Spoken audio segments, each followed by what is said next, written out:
Have you ever thought about the word about? Whenever a question begins that way, there's usually something that comes next. Like some kind of given context that illuminates a conversation, pulling focus from whatever came before, but what about the adverb itself, and what can we learn from its connective tissue, bridging the gap between thought and subject matter? That's something Michael Aluakun explores in their mad scientist play, at least I think it's a play, Have You Ever Thought About Running at Bushwick Star? Presented like a thought experiment, the show is structured around 6 synapses tied to critical thought. It basically runs like a workshop where you're given a clear pouch with colorful school supplies and other materials you'll learn more about later. And you're asked to respond to the performer's prompts in your notebook, and some audience members join Michael on stage to discuss what they wrote in more detail. The show feels like Bill Nye's sensibility mixed in with Eric Andre's delivery, with the poised yet subtly provoking nature of a D'Angelo Wallace video. If you know, you know. There's also Miles, the official vibe stenographer who's sitting in the back wearing the coolest red shades and outdrawing us all. He shows off a new illustration whenever there's a vibe check, bringing every piece of ephemera together in an absurdly cartoonish image. The show is mostly comedic, definitely interactive, but also tenderly introspective,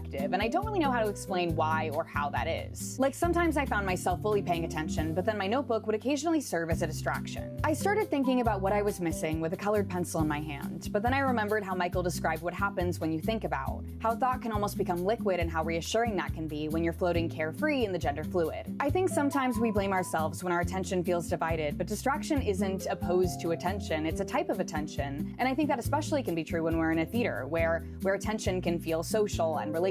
In other words, we can be present with the play while we connect to other curiosities without sacrificing the experience of it all. Now, Miles probably exemplifies this best, but Michael does too as their thoughts continue to unravel on stage. Sometimes they're scattered, but they result in something profoundly beautiful, so that by the end, even when you're listening to lines that might seem cliche elsewhere, it still manages to feel earned. Maybe their words are really that impactful, or maybe by dividing our attention, we can allow ourselves to listen more openly. Whatever it may be, I think it's worth seeing.